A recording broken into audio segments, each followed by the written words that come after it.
Welcome to the Slop Temple. We pray this video helps. Open Excel and start a new workbook for your report cards. Create columns: student name, ID, assignment 1, assignment 2, final exam, total, grade. Use one worksheet per class and keep a master sheet with links. Set cell A1 to bold header and freeze top row for easy scrolling. Name sheets with clear labels like Math Grade 9 and English Grade 10 to avoid confusion.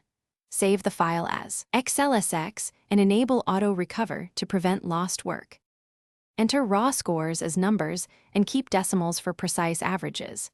Calculate total using equals SUM and percentage using equals total / max points *100 formatted to 1 decimal. Assign letter grade with nested IF or IFS using 90, 80, 70, 60 cutoffs. Use absolute references like for max points to copy formulas across rows quickly. Check formulas on a sample row and then drag down to fill for up to 100 students. Lock formula cells to prevent. Apply conditional formatting to percentage to highlight below 60% in red and above 90% in green. Create printable view with page layout, set margins, and use 16th inch or 0.0625 inch bleed if needed.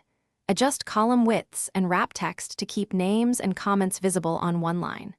Add a comments column limited to 200 characters for concise teacher notes. Export each sheet to PDF and email, merged PDFs, or print with duplicate.